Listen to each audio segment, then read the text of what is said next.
What's up, guys? This is Throne Runner, aka Shamar, back again for the seventh deck building video for the Game of Thrones card game 2nd edition. This one is a special one, a very special one to me, because today we're going to be covering the deck that I've been playing for this Store Championship season, and I was fortunate enough yesterday to actually get this little plaque here, which I know is going to be backwards for you guys, but I was fortunate enough to actually win that, the last of the 3 Store Championships that I played in yesterday. And just as a little aside before we get into it, so for those of you who don't know, people outside of the Toronto meta, like I said, I've played in 3 Store Championships now in 2016. I made top 4 in all of them. The first one was at Hobby Kingdom, which is, as you're probably aware, Rob St. John's home store. Did really well in that tournament. I was undefeated in Swiss, made top 4, and then lost in the first elimination round to a strong showing by Kevin Austin on Rob's stream, which was pretty embarrassing. And then the second Store Championship, which I played on Saturday, this past Saturday, again, I did well. I think I finished 3-1 after Swiss. Made it into the cut. The one loss was against a Greyjoy Fealty. Made it into the cut as 4th seed, and had to play Greyjoy Fealty again in the first round of Elim and lost. And then finally yesterday, I was kind of going into yesterday's tournament, I was pretty discouraged. I spoke to Rob about it, who you guys are aware has won 3 Store Championships. Pretty much I spoke to him about it, like, man, I can't seem to get over the hump. Like, every time I do so well in Swiss, make the cut, and then my deck decides to just kind of crap out on me. So Rob and I spoke. He gave me some suggestions to which I kind of at first was like, nah, man, why would I do that? Like, that sounds so silly, blah, blah, blah. And didn't really want to do them. But over the course of the night, kind of changed my mind, tweaked my deck. It went up to the point where right before the tournament started, I asked to see my deck list again, because I kind of wanted to reverse back to what I was playing originally. And I said, you know what, I'm just going to leave it as it is, see how it goes. If Rob's right, he's right. If he's wrong, he's wrong. And it ended up being okay. And like I said, I did end up taking the 401 Games 2016 Game of Thrones 2nd edition, long name, Store Championship. So we are going to jump in. This deck, as I said, is one that I've been playing for the entire duration of the Store Championship season. I put a lot of time into this deck. I think this is probably, next to my Netrunner Noise deck, this is probably the one that I put the most time playtesting into. I tweaked it almost on a daily basis, just changing the amounts of copies of certain cards and trying different things and doing a whole bunch of tests. And at the end of it, I was really, really happy with the deck, like I said, but it just didn't seem to pack that final punch to make it through the top 4 and even get to the final game. So I think now it's at a pretty decent place. There's not many changes that I do want to make to the deck. I think that the changes that you'd make are kind of on a meta to meta basis. What you're seeing your other meta mates playing, the types of decks that are winning tournaments in your area, and you'd have to make those kind of adjustments yourself on the fly, as I did, because throughout those 3 tournaments I did, like I said, have to make changes going into each and every one, and we'll talk about that a little bit later as we continue. But the deck, without further ado, is a Greyjoy Fealty deck. For those who have been following the deck building videos or who know me, I'm a diehard Greyjoy fan, but I do like to dabble into the other factions or houses, because it makes the game that much more interesting. I don't know how people can just play one house exclusively and never try anything else or bring anything else to tournaments. So for me, I've only, up until the Store Championships, I had only brought Greyjoy to 1 tournament. I played different Targ versions at 1. I played Night's Watch at another, and just kind of mix it up just to gain a better understanding of all the other factions, because at the end of the day, when it comes down to your competitive house that you like to play, having experience in playing those other factions is just going to give you an edge when you're using your favorite house against those said factions that you've been practicing with. So my first versions of the Greyjoy decks, I played Baratheon, which I did enjoy, but it seemed to lack something there. And then I also played the Greyjoy Banner to the Sun, which also was a very fun deck, but for whatever reason it relied on I wouldn't call it jank, it just relied on things that were not always, I guess, in my power. And so I decided to go with the Fealty. Fealty, in my opinion, eliminates a lot of problems for houses that are not as strong economically as, you know, a Lannister or a Tyrell, because you are able to obviously use that Fealty money to get key locations out, to get those key characters out who are loyal, to play those very strong loyal events. So I kind of settled on the Fealty and had a lot of fun with it, and then just decided to take it and go. So we're gonna jump in with the Greyjoy Fealty. So as I said, I put a lot of work into this deck. I like to always play things my own flavor. So yes, I had seen Greyjoy Fealty decks in the past, but when I started building this deck, what I did was I thought of the key win condition that I wanted. So how is it that I plan to win a game when I play this deck? What's it gonna really focus around? And obviously Balin and the Great Kraken are two very strong cards to have in combination with one another. They feed off of each other and push you to victory that much closer. So I literally just started my deck. First thing I did was I added 3 copies of Balin and 3 copies of the Great Kraken, and then filled everything in around that.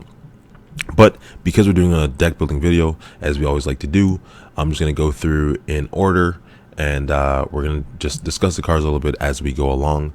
At this point, a lot of you are familiar with the cards. We still do have new people that might stumble on the video, so I will try to explain card abilities before I talk about why they're in the deck, at least a little bit.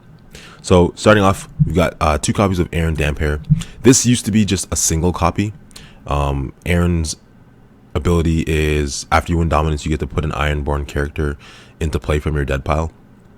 I used to play a single copy of him, and that was because, yeah, while his ability is great when you win dominance, it's really not one that is necessary to winning a game.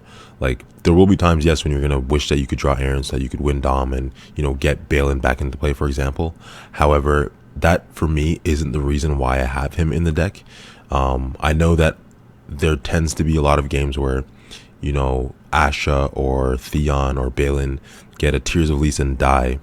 And when I put Aaron Damphair on the board, it changes the way that my opponent plays, because now they're so worried about keeping enough characters standing to win dominance so that I don't get that character back, that in itself ends up giving me more unopposed challenges. So don't always think of Aaron as, you know, I need to play this card so I can get Balin back.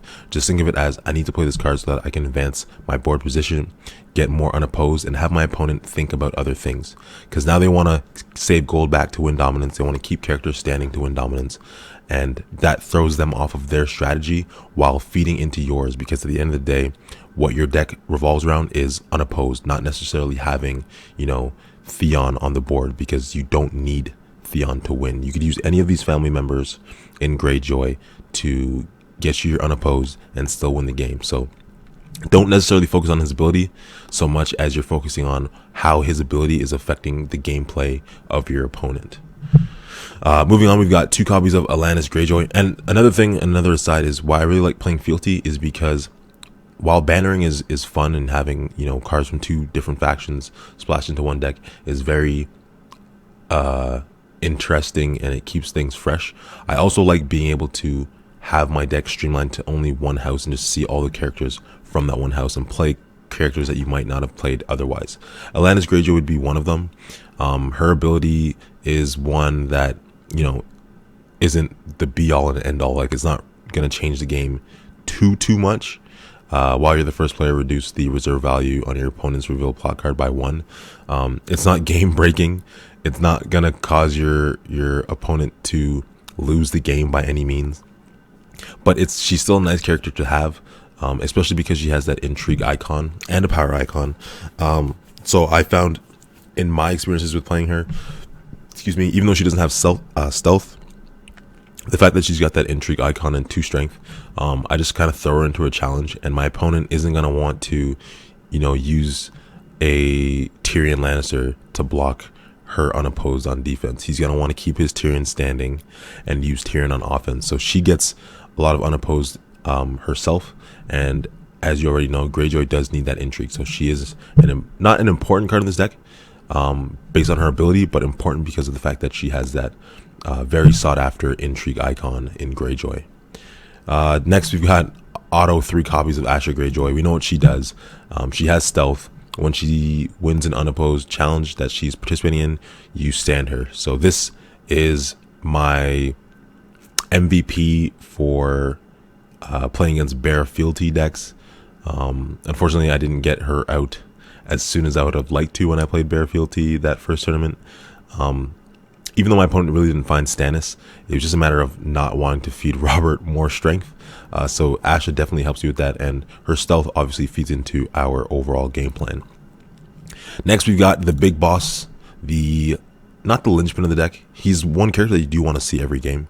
While Balin Greyjoy is attacking each defending character with lower strength, then his does not contribute its strength to that challenge. And you can imagine how strong that ability is, even if he doesn't have the raiding longships to boost his, not the raiding longships, the Iron Fleet Scouts to boost his strength.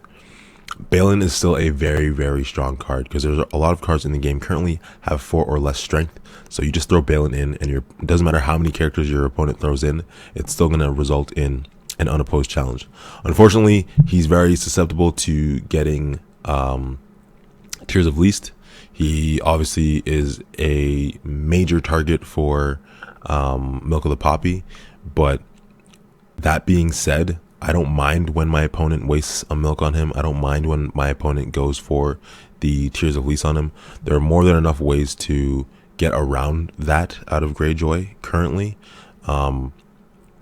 So yeah, he is just a great card overall, and he takes the focus off of other characters like Asha and Theon and those guys and opens the board up for them to do dirt. So it's not always him that's going to put in the work for you. A lot of the time it's him that your opponent is tunneling on while the other characters in this deck are pummeling them. So that's Balin. Don't even really need to spend too much time on him. Next, we got 2 copies of Black Wind's Crew, and I don't care about their pillage. That to me isn't important. What's important is that Black Wind's Crew is 1 in Ironborn, so if I do get to pop off Aaron Dampier's ability, I can take them back. And 2, the fact that there are a 3 cost, 3 strength military and power icon, and that really helps out on tipping the edge in your favor when you need to play a put to the sword, or just not giving up unopposed when your opponent's coming up at you. You can throw these guys in on a nice little chump block and potentially win. So that's Black Wind's Crew. Next, we've got the Drowned Men, and in this deck, Drowned Men, yes, they are expensive at 4 cost. You're never going to drop 2 of these guys in one turn, but they're really, really nice to have, and I really like seeing the Drowned Men in setup or mid to late game when you've got your warships set up, because they get the +1 strength for each warship location you control. Iron Fleet Scouts obviously aren't unique, so if you've got 2 or 3 Iron Fleet Scouts out, he's already at 5 or 6 strength just based on that. You're obviously gonna get the Great Kraken out, so that's another +1. And then now we've got these beautiful cards called Raiding Longships in the deck as well that are only gonna boost the Drowned Men up even more. So while your opponent's focused on tearsing Balin and killing Balin and doing all these things, you have this guy who's now able to potentially swing by himself. He's gonna have that buffed up strength from the warships, even more strength when you kneel an Iron Fleet Scout on him, and him alone, or these guys alone, since they're supposed to be an army, the Drowned Men alone are able to put you into put to the sword range, which is unbelievable. So I used to play 3 copies of them. I dropped down to 2 because of the cost and just, wanting to keep the momentum in the deck. I found there were games where I was drawing into too many Drowned Men, not having enough money to play them, and the other ones would kind of sit in my hand. So I wanted to sort of reduce the gold curve a little bit, dropped to 2 copies of those and added 2 copies of Blackwind's Crew. Sorry, dropped to 2 copies of Drowned Men and went up from 1 copy of Blackwind's Crew to 2 to kind of balance that out just a little bit, and it has seemed to work out. Next, we've got my good buddy Euron Crow's Eye. This is another reason why I wanted to play Fealty, was because of the fact that in the other Greyjoy decks that I was playing, Euron was just outright too expensive. With Fealty, it makes it a lot easier. Obviously, he's loyal, so you can think of him as being a 6-cost character. You find a King's Road, then he's only going to be a 3. If you play him on a turn with Noble, why am I drawing a blank? With a Noble Cause, sorry, he's reduced by 2, so he'd be a 5. Fealty would make him a 4. So there's so many options to get him out of the Fealty, and his ability is one that allows you to play around that Fealty limitation of having 15 neutral cards, because now you can play less King's Roads and just steal them from your opponent. Your opponent's going to play one, pop it, and put it in their discard pile, so Euron basically feeds off that, and he becomes your source of econ by himself. I've had way too many games over the past 3 Store Championships where I was just throwing Euron in a challenge every turn just to steal my opponent's King's Road and pay for the characters that I wanted to play out next turn. So it helped me to recover easily from wildfires. It helped me to get all my stealth characters out on the board. And not only that, but he has renown, so he just gets you again into that range of winning all the more quickly. And it's great because he has that intrigue icon and the 6 strength, so it also gives your opponent something else to think about when they're trying to win intrigue on you, so that they can Tears of Lys, an Asha or a Theon or even a Balin, for example. So 3 copies of Euron. Don't be afraid to play 3, even though he's a 7 cost. Like I said, it is pretty easy to get him out when you're playing this deck. And then obviously we got 3 copies of the Iron Islands Fishmonger. They're just the character reducer out of Greyjoy, used for Claim Soak.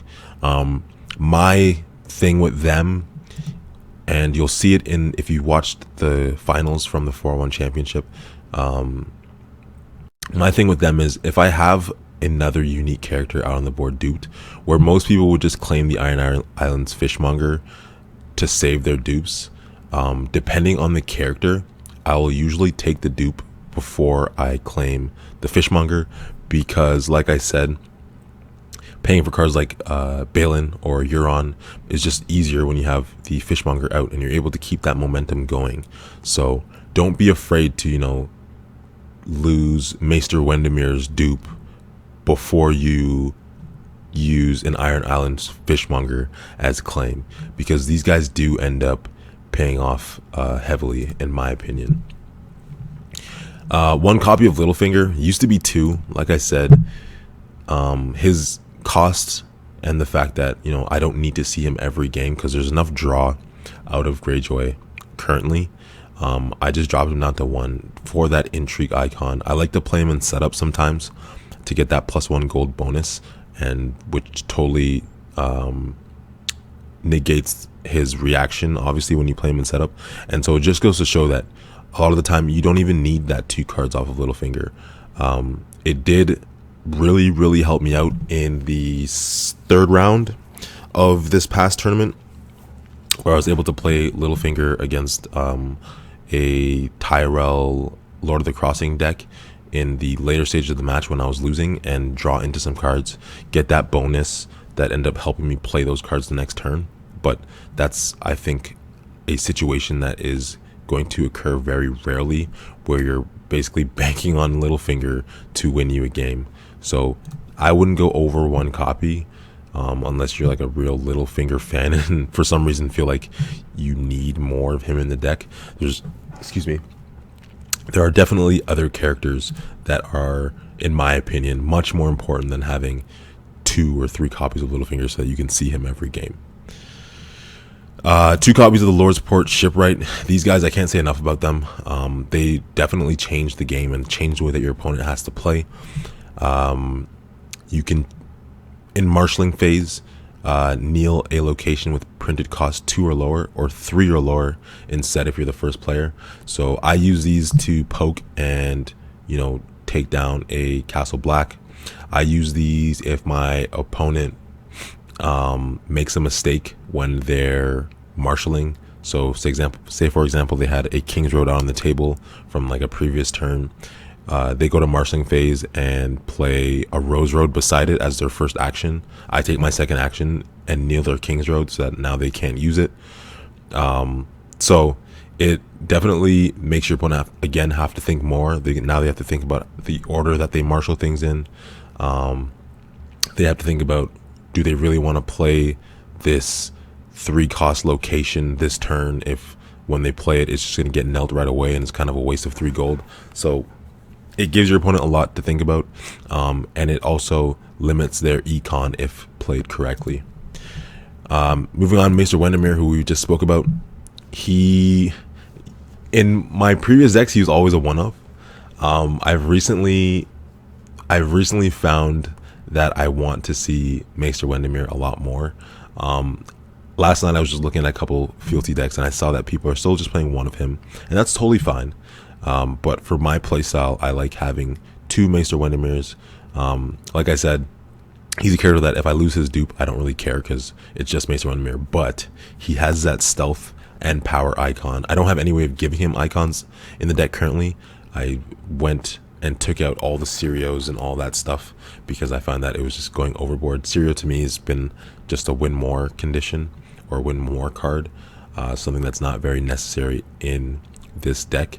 So I think Maester Windermere is definitely at this point a card that you want to see more often than not and deserves to have 2 copies. Next, the one new card that I took from the recent pack, the King's Peace, is the newly made Lord. I love this card in 1.0. However, in 1.0 it was a 3-cost, 3 strength with a power icon. That being said, it's still a strong card, and one of the other reasons why I dropped 1 Drowned Men and just decided to go for 1 newly made Lord. They're the same cost, but there are games when you're going to want to get rid of an opponent's location, and this is the best way to do it, not having to bank on, you know, getting unopposed and then playing We Do Not Sow. You simply marshal this guy. Unless they have treachery, then you're blowing up a location for no reason. So I use it to blow up Iron Throne. I use it to blow up a Sun Spear. I wanted to use it to blow up a High Garden but couldn't find it. But definitely a great card. Like I said, I only play 1, and the reason why is because the Saturday tournament, Store Championship, I had 2 in the deck and I kept drawing it like every round, and it was just sitting in my hand because my opponents only had limited locations out. And so at that point it just becomes a dead card and you wish that you could have drawn anything but him. So I don't think that you would need more. Some people will like that crutch of having 2 copies of him and, you know, being able to pray for that Hail Mary. But I think at that point, if you're playing for a Hail Mary draw, then the game is probably not going in your favor. So there, for me anyways, no need to go over just a single copy. It's nice when you have them, but it sucks when you have them and have nothing to play them on. 2 copies of the Salty Navigator. Used to have 3 of these guys, just 2-cost military icon with 2 strength and the initiative. I love this card. They don't really ever do too much for me other than when I have a raiding longship out and I can just throw these guys in a military challenge by themselves. And now my opponent has to kneel out 2 of their characters to address the Salty Navigator. But what I really enjoy about them is that +1 initiative. Especially out of Greyjoy when you want to be first player. Having that +1 initiative on the board surprisingly wins you a lot of initiative. I don't know what else I was going to say there. Wins you a lot of initiative. Just having that +1, or like setting up a Salty Navigator with a King's Road, and now you're at 2 initiative, and people like to open with a noble cause turn 1. If you open with a noble cause, you still win initiative, and you can choose your opponent to go first. Like, just little things like that are why I decide to still keep this card, and he's great to have in setup. I find whatever you can throw in your deck to give yourself a better chance of getting that setup of between 4 and 7 cards, and obviously drawing back up to 7 to start the game, and seeing a lot of your deck early, which is, I guess, common sense in the card game. Whatever you can do to make that the more probable outcome, you should definitely try to do it. So don't worry about the high cost characters that have these, you know, nice and fancy abilities. That's great. You can still include 1 copy of them, 2 if you feel like it's an ability that's going to help you win the game. Otherwise, focus on the guys that are just going to help you continue to advance your position and keep your opponent on their heels and keep the momentum going in your favor. Not only that, but the cards are going to help you recover when your opponent decides to, you know, wildfire you or goes on a 2-claim killing rampage with like Khal Drogo or something, and you need to get more guys out on the board for claim soak. So that's what I think about when I'm choosing the characters that I put into a deck. It's great to have those fancy abilities like Sirio, but when you have no characters on the board and you draw like 2 copies of Sirio or 1 copy of Sirio who costs 5 to put in, and now you can't play anything else, it really limits you. So that being said, I only play 1 copy of the Reader. Some people were surprised to hear that, but I just found, like I said, don't really need to see any more of that because of his high cost. So Intrigue Icon, which is great for Greyjoy. Power Icon, his reaction is the one that you're most concerned with. Excuse me. He has 2 options when you win an unopposed challenge. Number 1 is that you can use it to draw, and so if you have the Great Kraken out, you get unopposed, and then you're going to draw off the Reader's reaction, and you're going to draw off the Great Kraken reaction, which is great because now your opponent has to treachery 2 things, and rather than try to treachery 2 or even just 1 of them, they're just going to let you have both and save it for another day. And for people that are interested in playing pillage decks, he has the reaction of being able to discard the top 3 cards from each opponent's deck. So if you have a Euron out already, then there will be a lot of occasions where you're going to say, you know what, rather than take that 1 draw that's going to, you know, put me over my reserve anyways, why not just mill 3, win a challenge with Balin, mill another one, and see what kind of great locations I can grab. So you got that little game going on with the Reader there, and it's a pretty fun one to see what you can pull off of your opponent's deck. I've gotten lucky enough to pull Cashley Rock and Lannisport onto my side of the table with Euron on 2 separate turns. So you can do some pretty fancy things with that Greyjoy Shrink Ray, because we just pull locations in and bring them back with us on the boat. And then finally, we got 3 copies of Theon. Theon's great. After you win an unopposed challenge in which Theon is participating, he gains 1 power. So the power goes on him as if kind of like Renown. You got to remember the triggers is all I'm going to say about Theon. You know how important he is. He has that stealth. You just got to remember that reaction and when to do it at the correct time. That's very important. So what I tend to do, and you know, nearing the end of a tournament, I kind of get tired and mess it up. But what I try to do is, when I win a challenge, I grab the amount of power that I'm supposed to get, and then just go through the process. And I say it out loud so that my opponent, 1, doesn't get confused, and 2, so that I know where the hell I'm at. So, you know, I point to the card, say reaction, do it, point to Great Kraken, reaction, choose which one, and then unopposed, whatever, claim, and then keywords. So I go through it that way and say it out loud. It helps me, it helps my opponent, and then it makes sure that you don't forget any power on the table. Unfortunately, I rewatched the semifinal and the final, and in both of those games, I forgot to actually take the unopposed. So I did all the reactions, but I forgot the unopposed power, and would have won both those games a turn earlier had I done it properly. So just keep that in mind. I got very lucky in my 2 games, but who knows what could happen in the future. I don't want to do that at a regional. Definitely don't want to do that at like nationals or worlds. So you got to get in that habit, new players, when you're playing, not to miss any reactions on the board. Every time you win a challenge, or anytime something happens in the game, scan all of your cards on your playmat, scan the cards in your hand, and then proceed. So that's the on that rounds out our characters at 32. Next, we go to the attachments, which is very easy. Rather than, you know, mess around with like fishing net and all those things, throwing axe, blah blah blah, I just kept it simple and went with 2 copies of Seal of the Hand. The first 2 tournaments I did make top 4, like I said, but I was playing, you know, at one point 2 throwing axes, and I think I was playing like 1 or 2 fishing nets, and just all these things that were keeping me away from drawing characters and, you know, winning the game. Like it was great to have a throwing axe, because now when I put the throwing axe on Asha and throw her into a challenge, nobody's going to want to oppose it. However, they're still going to want to oppose it. They'll just oppose it with some little wiener dude and not care, and you're not going to get to use the throwing axe anyways. And realizing that, I said, you know what? Rather than have a throwing axe fill up a deck slot, let me just add some more characters into the deck, or let me get another copy of the Hand's Judgment into the deck. That's going to help me win a game, because throwing axe was just on the board. I think in total I've killed 1 character with throwing axe, and that 1 character that I killed was like some little chump.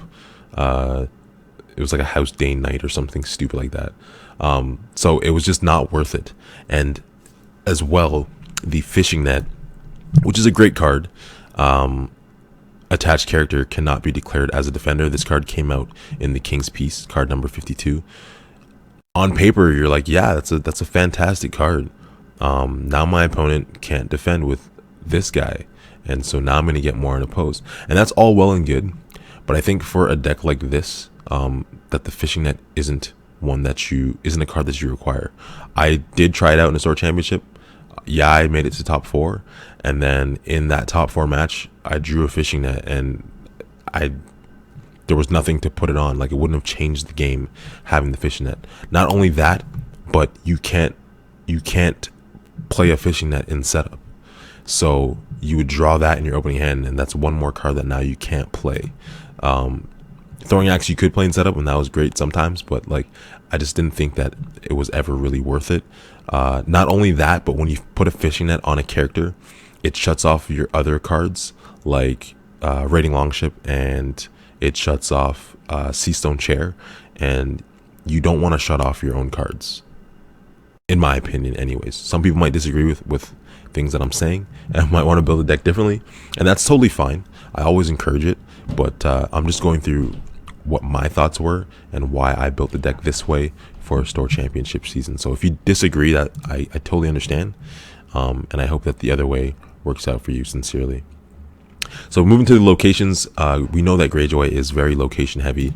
3 copies of the Great Kraken, because the Great Kraken is going to be your draw engine. The Great Kraken is going to generate extra power for you every time you get an unopposed challenge. And not only that, but it gives Balin Greyjoy stealth. And so for you new players, if you've got a Great Kraken and you don't have Balin yet, don't hold on to the Great Kraken. Don't do it. When you get the Great Kraken and you can afford to play it, especially if you have other stealth characters out on the board, you play it. If you can afford to get it in setup and dupe it, you put it down in setup and you dupe it. Because like I said, it is your draw engine. It doesn't rely on Balin. It just makes Balin even better when he does finally come out. So you want to put that down on the table to help you draw into Balin if you can't find him, to help you draw into the other cards that you need to keep you getting unopposed and keep the Great Kraken going. Not only that, but like we said, it feeds the Drowned Men, gives them +1 strength.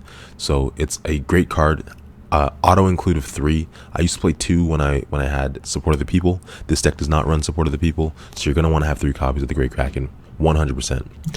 Also 3 copies of Iron Fleet Scout, because it is a 0-cost non-limited location. You draw 3 of these in setup by the grace of the old gods and the new, and you're laughing because you get to play all 3 of them. Not only do you get to play all 3 of them, but then now you get to put characters on top of them, and these don't affect your 8 gold cap for setup. It's just a beautiful card. Even if you're not first player and you're not getting that +2, you're still getting +1, and +1 is unbelievable. So this card is unbelievable, and there's no reason why you should play any less than 3. This is an auto 3 for me, hands down. Like I don't see any reason not to play an auto 3. And again, you get that in setup, even if you got 1 of them. But let's just say dream scenario, you got 3 and a Drowned Man in setup. Drowned Men are on the board sitting at 6 strength just because of this card alone. And then if you're first player, you want to boost your Drowned Men up by another 6 because, you know, you need to beat Tywin so you can put him to the sword. You can do that so easily. So there's no reason not to play this card. Play 3 copies. I'm not going to spend any more time on it. You guys should just know. Play 3 copies. Do it. Just do it. Raiding Longship. This card replaced the Kraken's Grasp for a lot of people. 2 costs, location. If you are the first player, kneel Raiding Longship to choose a defending character without attachments. That character does not contribute its strength to this challenge. So like we said, playing cards, attachments that go on your opponent's characters, a la Fishing Net or Milk of the Poppy, turns this card off. If your opponent throws attachments on their characters, it turns this card off. But here's the thing. Yes, it turns this card off. Yes, you need to be first player to use this card. But that's totally fine. Even if you can't get first player, you're playing plots that are a little bit lower initiative and you can't get first player, that's great. It's still gonna boost Drowned Men anyways. And when you do get first player, despite not being able to now use this card on, like, I don't know, the Knight of Flowers, because he has a mare on him, a mare in heat, you can still stealth past it. So you just stealth past the characters that have the attachments on it, use the Raiding Longships on the ones that don't, and you're still getting your unopposed. And then you pop off your Sea Stone Chair and get rid of, you know, another one of those little weenies, and just keep the game rolling that way. So don't get focused on the fact that, you know, like I said, the Knight of Flowers has a mare in heat on him, or Randall Tarley has some other nonsense on him. Just play the game, keep going, chug through it, use the Raiding Longships when you do have first player, and just worry about it that way. You've got other ways to deal with those characters that have the attachments, such as Put to the Sword. So Put to the Sword, or even winning the unopposed challenge, kneeling your house card, playing We Do Not Sow, getting rid of said attachment, and then worrying about next turn using Sea Stone Chair on whatever character it is. So there's a lot of ways around, you know, having attachments on your opponent, but don't be the one to give your opponent that attachment that's going to turn off your own cards, is all I gotta say. Again, some people might disagree. Maybe you guys play like 3 copies of Milk because you want Milk in the deck, because you want to just turn off Randall Tarley altogether. But I don't see the point in slowing yourself down to do that. So that was the Raiding Longship. 2 copies, 3 copies of the Sea Tower, which is a Greyjoy card reducer, so characters, locations, and then we've got 2 copies of the King's Road, 3 copies of the Rose Road, and 2 copies of Sea Stone Chair. So again, only 2 King's Road because I just use Euron to steal King's Roads from from the other player, and I found a lot of games I didn't even need the King's Road really. It's nice when you have it. If you don't have it, everything's still okay. This, however, the Sea Stone Chair at 2 copies, I used to only play 1, and I played 1 up until the Store Championship tournament that I won. And again, the reason why is because I decided to tweak my deck the Saturday night. I noticed that a lot of people were playing the Tyrell Lord of the Crossing Rush style deck. Not only that, but they were playing a lot of Lannister Rose. Those are 2 decks that, well, if we talk about the Tyrell one first, the Tyrell deck is very high tempo. It relies on a lot of unique characters, and that being said, your opponent is very reliant upon finding dupes for those characters.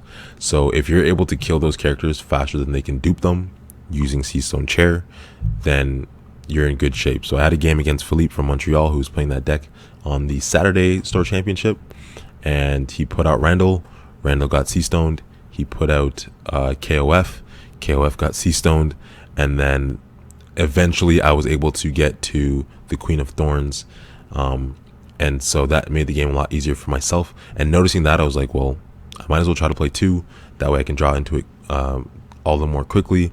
It only costs 1 to play. You can play it using Fealty because it's loyal, but as you see, one of the restrictions is that you need to kneel your faction card in order to use it. So if you kneel your faction card to play the Sea Stone Chair, now your opponent's not worried about giving up that unopposed military. So do all that you can to pay for the Sea Stone Chair using either the sea tower or just straight up gold, because you don't want to give that away, that tell, unless your opponent is new and just like doesn't realize that. You're giving away your hand there. So those are the locations at 18. And then finally, the part that I'm really enjoying is the events. So put to the sword, you need to win a military challenge by 5 if you're the attacking player. Choose and kill a character controlled by the losing opponent. So you're able to get 2 target kills in 1 turn. You can win by 5, play put to the sword, kill 1 character, and then Sea Stone Chair to kill another. And that's, essentially a claim of 2, but 2 characters of your choice, which is very, very, very strong in this game. Then 3 copies of Risen from the Sea, which I'll talk about in a second. 2 copies of the Hand's Judgment, and 2 copies of We Do Not Sow, which we spoke about earlier, to remove attachments from the game. Not only attachments, but you can also get rid of locations should you win an unopposed challenge and have a gold to pay for it. The We Do Not Sow, you can use fealty to pay for it. Again, you're going to want to make sure that if you're using fealty to pay for this card, without a doubt that you do not need to use the Sea Stone Chair to kill a character of your choice, or you can't use a Sea Stone Chair to kill a character because they have an attachment or something. In that case, then I will use will use all my gold and use fealty to pay for We Do Not Sow. But going back to Risen from the Sea, this over Bodyguard, because 1, it's free. 2, if it's used on Balin, it gives him more strength, which makes it easier for you to get unopposed. And 3, it's great for Targaryen. So when a target player decides to dump a pot of gold on Ash's head, you use Risen from the Sea to save her and put her to 1 strength, so she stays. She doesn't just burn and lose all of her dupes and die.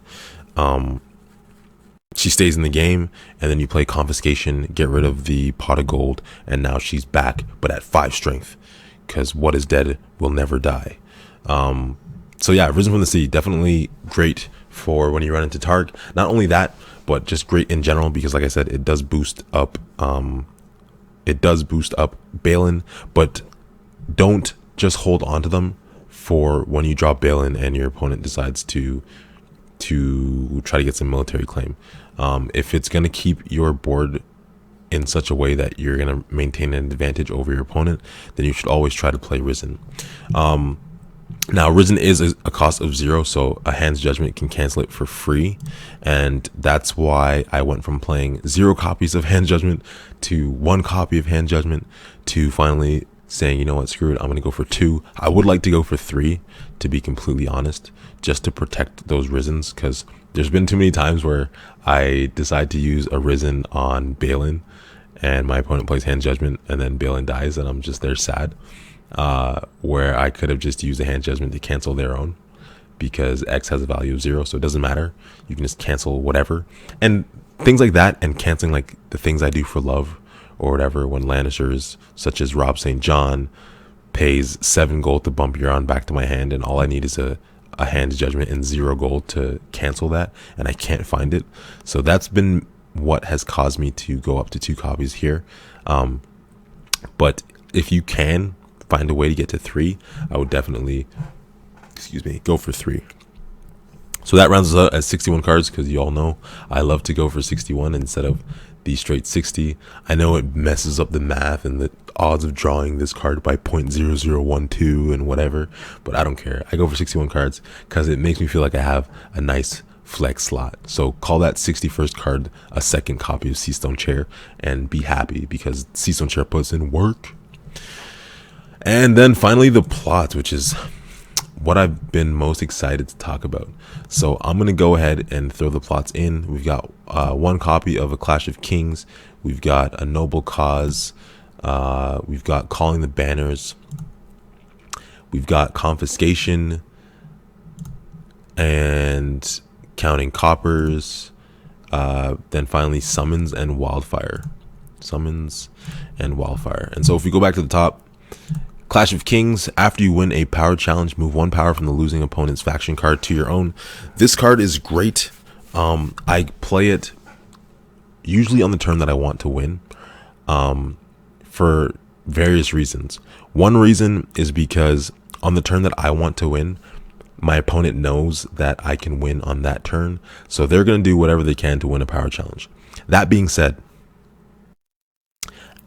when that usually happens, I have characters on the board with usually enough strength to successfully defend their power challenge and keep mine. Now, what some players tend to forget is that this reaction triggers on defense as well. So when my opponent is like, oh man, I got to do whatever I can to steal a power from him right now, and they throw in their guys who aren't enough to beat mine, then I'll throw in whatever I can to win, trigger the reaction, move a power to my house, wait for all their other challenges, and then on my turn now, I'm able to use some little chump weenie with like 2 strength, do a power challenge, win that one, steal another power, and claim one, and potentially get unopposed, and Great Kraken unopposed, and all those things. So it has a lot of utility both on offense and defense.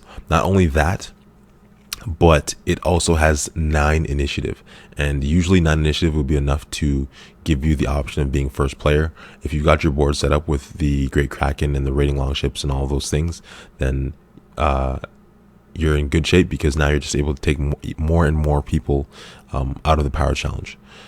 So Clash of Kings has been a great card. I would suggest this in your Rise of the Kraken or Fury of the Kraken. I can't remember which one. 1.0 I think was Fury of the Kraken. This one's called Rise of the Kraken. I would suggest this as your Rise of the Kraken replacement. It has +1. It has 1 more initiative. It has 2 more gold. It has 1 less claim, but you're still able to get more than enough power using this. Next is A Noble Cause, and we all know why this is important. Playing it on like turn 1 or turn 2 to reduce the cost of a Lord or Lady, which this deck has a lot of. It does have that 0 initiative, but like I said, you've got the Salty Navigators. You might even draw into some King's Roads, and that's going to help you out in winning initiative if you need to. Calling the Banners, we all know why this card is great. Not only does it have nice initiative, but you're going to get a lot of economy off of this if you play it at the right time. I tend to use it when I know I'm going to get at least 3 or 4 gold from my opponent's characters, to put myself at 6 or 7 and get a lot of things done on that turn. Confiscation is included in like every deck now, because of that ability to target an attachment and remove it from play.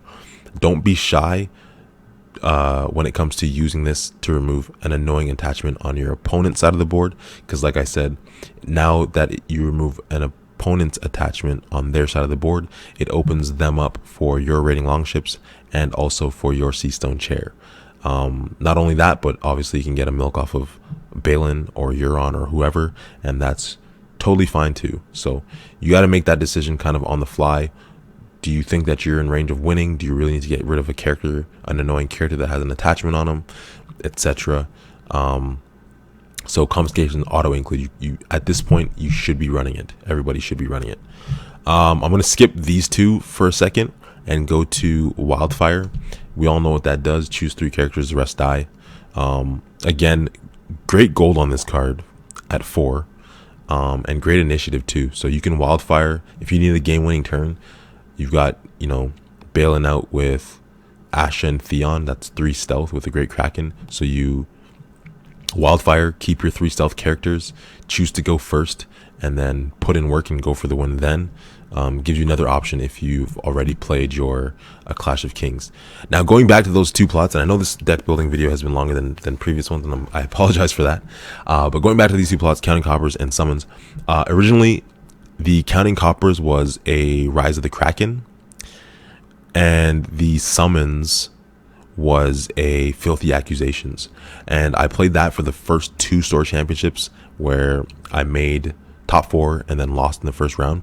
And it was after the Saturday one where I was talking to Rob, and I said, I don't know what else to do. It's not that I'm making play mistakes. It's honestly that my deck is just pooping on me when I get to those later stages. And he suggested, why not try, Summons or Building Orders or Counting Coppers, or even 2 of those, to kind of bring yourself back when you're down and give yourself an option. And at first I was, like I said in the beginning of the video, I was very, very skeptical. I was like, why would I do that? Like, obviously I want to get unopposed and get 2 power for an unopposed and claim 2 and do all these nice things and blah, blah, blah. And he's like, well, that's all well and good, but at the end of the day, Rise of the Kraken is pretty much just a win more condition. You're never going to play Rise of the Kraken to get yourself back into a game because there's not enough gold on it. If you don't have any characters on the board, 2 gold's not going to pay to get, 2 or 3 characters out and help you push back. It's either you play it to win more or you play it because you have nothing else to play and lose, type of thing. Whereas counting coppers, if you're behind because Wardens of the West just blew up your hand and Cersei had a 2 claim and all that stuff, you play counting coppers and you draw back up to 5 and refresh. Yes, you give up 1 turn to do that, but it's going to get you back into the game. Not only that, but you really need to find a character. So you have summons, search top 10 cards of your deck that can help you find another stealth character, that can help you find a dupe for a very vulnerable character on the board. Just so much utility out of that. And so the summons yesterday at the 401 Game Store Championship, I played that in 2 rounds of Swiss, and that really helped me out. And I played it also in the final to find a Theon. Chose Theon over Balin. And the counting coppers actually in a previous game, I think it was round 3 as well, drew me, no, round 3 or 4, whichever one. No, 4 I got destroyed. Round 3, I believe, drew me into Hand's Judgment and Seastone Chair. And because counting coppers cost 2, I was still able to afford the Seastone Chair. And I had reducers on the board so I could still do other things. So it's definitely a great card. The argument that it slows down your momentum too much, I think, is one that, while I can understand it, it's one that you shouldn't worry about. So, excuse me again, most fealty decks that you look at will run either one of these, one or the other. I'm a strong advocate after what I saw of having 2, because of just how much easier it is to come back into a game. Or even Greyjoy is able to play out a lot of cards in a single turn and really drop their hand size, so you're able to keep the momentum up actually by playing counting coppers, drawing into cards like Iron Fleet Scout or Raiding Longships and playing those. So it does really work out, and had a much better effect on the overall well-being of the deck and consistency than I thought it would. So overall, that is the deck there. I'm going to not only obviously have this video posted, but I'm going to post it on ThronesDB as well, or publish it to ThronesDB for anyone that does want to give it a test, give it a try. Like I said, you got to kind of tweak it as you go into each tournament, because you learn from what happened at the previous one, tweak it, find some things that you want to fine tune and adjust for based on what you think other people are going to play, and kind of take it from there. So yeah, as always, if you got any questions, comments, whatever have you, feel free to fire me a message. Don't forget to check out thronerunner.com. This is a website here for those of you who haven't seen it, and this is where I post not only all of the deck building videos, as you can see here, but I also post the videos in podcast format for anyone that wants to check that out. Before we go, here's a picture from yesterday when I won. I finally got to take my picture and get my sweet little plaque there with the Throne Runner mat. I was super excited. And last thing before I go, and sorry, I apologize again because this is a very long one by our standards. Last thing before I go, if you haven't already, feel free to check out Rob's gaming table, as it's named now. That's where he streamed all of the Store Championship from Sunday. So he did all of the Swiss rounds, and then he also streamed and did live commentary of the semifinal and the final with super high production value. I can't thank Rob enough, and 401 Games for allowing him to do that. It's been an awesome experience watching Rob kind of galvanize and bring new players into the game, because I know how much he really wanted to do that after playing first edition. So shout out to him for that. Shout out to him also for helping me out and getting those plot revisions in, and also shout out to my buddy Tim, because he is my deck testing partner. he is the one that prepped me for playing Lannister Rose, and shout out to him in general, because he comes over and we play like 8 hours straight of Thrones. God bless his soul. And it's a lot of, you know, back and forth. He destroys me one game and I'll destroy him with Greyjoy one game. So shout out to him. Without those guys, there's no way that I would have been able to finally get over the hump and get that Store Championship. So again, thank you all for watching. Hope you guys enjoy the deck. It will be posted. If you all also want any more information on the tournament, it is already up on the Annals 2016 Store Championship at 401 Games Toronto. So you can see the breakdown of what we had and our 23 players there. And yeah, thanks again for watching. Everybody take care and have a fantastic week. I will see you Saturday. We've got another Store Championship, our 4th one in the GTA, I believe, at X Planet in Mississauga. I don't know if Rob's gonna be streaming that one. I know he'll be recording though for sure, and it should be a fun time. Last thing, very last thing, if there's any players in the GTA who live on the eastern part, so let's say like Bowmanville to Scarborough, I've started an LCG Game of Thrones night at Skyfox Games on Tuesday nights, starting currently at 6 p.m. But once we get more people interested, then we're gonna adjust that time to maybe 4:35. So yeah, if you're close or close enough, like within like 30 minutes, feel free to come check it out, play some games with us, and get the Eastern Toronto or Eastern GTA meta going. So peace out, guys, and much love to everybody, and I hope you guys have much success with your thronesing.